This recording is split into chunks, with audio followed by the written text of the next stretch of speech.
According to the IRS, 12 million Americans will be getting a refund check from 2020 for around $1,200. Also, the IRS announces two major changes to retirement and Social Security that are in the works. Putin makes a big change to his military approach towards Ukraine, and Biden says he has no idea how top secret classified documents were commingled with old papers at his university office. Thank you so much for liking and sharing these videos. I really appreciate it. Let's jump into today's news.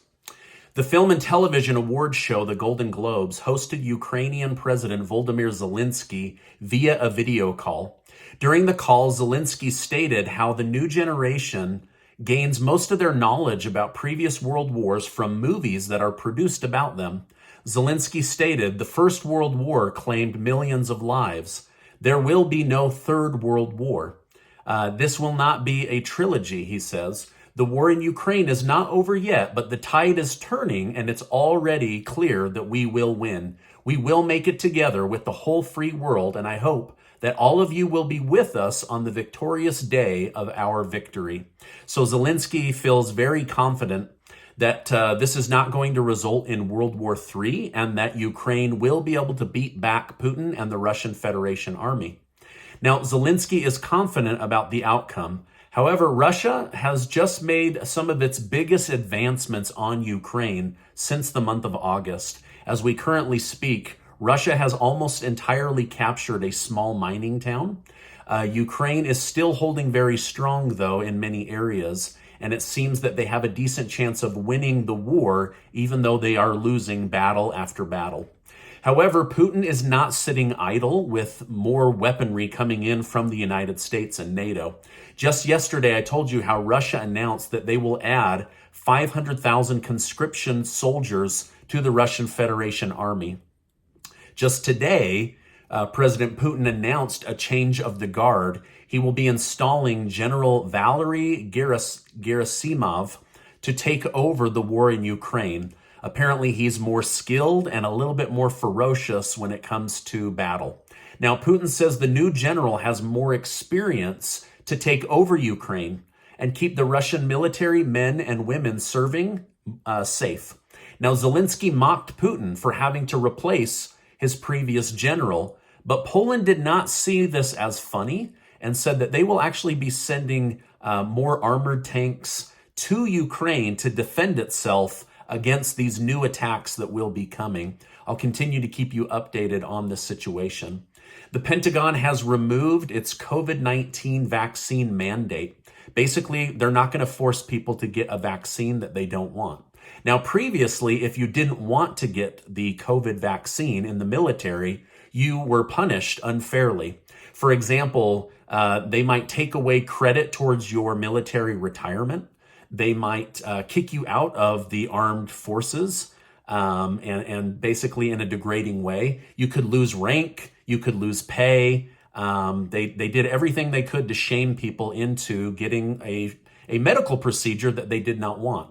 Now, the result is a ton of controversy and a pileup of lawsuits against the federal government and the U.S. military and the Pentagon. With it no longer being mandatory, the Pentagon will still encourage people to get the miracle vaccines. However, it's not clear what will happen with the 6,000 men and women that lost their jobs. Will they be reinstated? Will there be back pay? I don't see that. Trump said he would do that, but Biden's been very quiet on the situation. Now, speaking of the Pentagon, they plan on training Ukrainian troops on how to use the new powerful Patriot missile defense system that is provided by U.S. taxpayers from President Biden and Congress. Pat Ryder, the defense secretary, stated, "We will prepare approximately 90 to 100 Ukrainian soldiers on how to operate, maintain, and sustain the defensive system over a training course expected to last several months." Basically, they're going to be trained right here in the United States. Now, one detail that Russia will not appreciate is that these men and women are going to be trained right here on American soil. This gives Putin one more reason to publicly say that this is a war between NATO and Russia. This is no longer a war between Ukraine and Russia. So they're not taking this news very lightly. Now, President Joe Biden has finally responded to the report, which showed that he had classified documents commingled with other public documents at a university that he had an office in.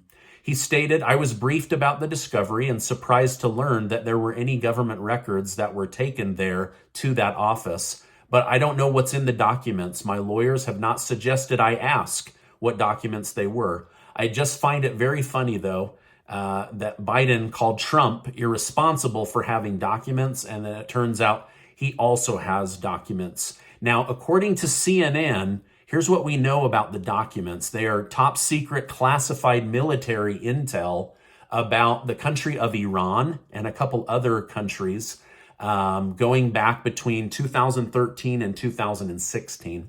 Donald Trump has argued that he had authority to declassify documents as president, while Biden never had authority being a vice president. This has led Trump to argue that the U.S. government is holding a double standard between Biden and himself, Donald Trump. A CNN correspondent called this a political gift for Trump that will likely keep him from getting in trouble, as they would now have to apply the same punishment to President Joe Biden.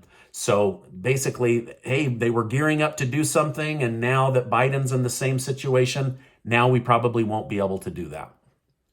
Congress has now raised the age for required minimum distributions on qualified retirement accounts such as SEP IRAs, 401ks, Roth IRAs, and IRAs, with the new age starting at age 73 for required minimum distributions. So up until that point, you don't have to take anything out, and there won't be a tax burden. You can continue to delay the taxation, and also there won't be a penalty. But after age 73 and a half, you will need to start taking your RMD.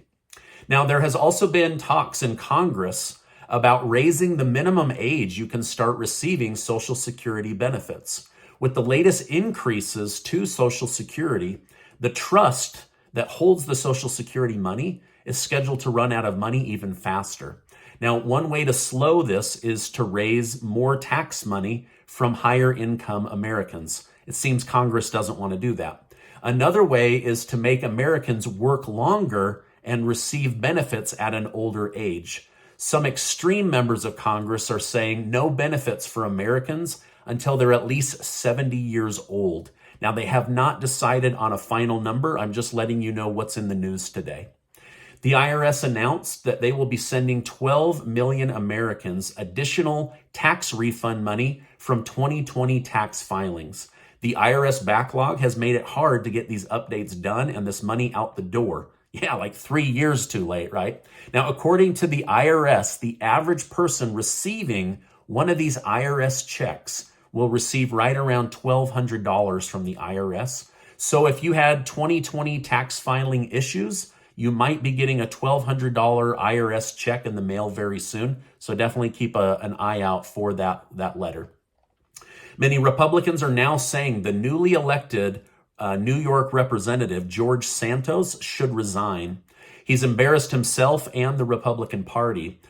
They said that this amount of lying could mean that he is dealing with mental health issues that also need to be checked out. House Speaker Kevin McCarthy said, as Speaker of the House, he doesn't have the authority to remove Santos from Congress, but he won't be getting placed on any committees. Now, let's be honest, cryptocurrency has suffered some big blows lately, and Coinbase has announced that they will be laying off 20% of their employees just to make sure that they are not going down the FTX path. Now, after the big crypto exchange platform FTX collapsed, it was believed that they only had maybe $1 billion, but now it was announced that they found about $5 billion in liquid assets. Hopefully they're real assets and not just, like the FTT coin, which really has no value at this point.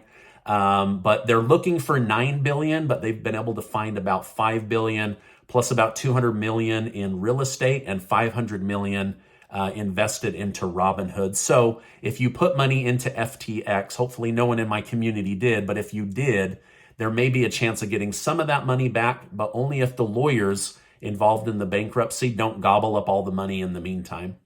The stock markets were all green today with an average bump of 1% in a single day. Many individual stocks, however, were either up or down. There wasn't a lot of neutral in the market today. Now, this is my update for today. Before you go, make sure to get your name entered for the $5,000 cash and education giveaway that Casey and I are doing, thanks to generous video sponsors. Now, before you go, I want to remind you that you are amazing. Make sure to check out this super important video and get subscribed to the channel. Thank you so much for stopping by today, and I will see you on the next video.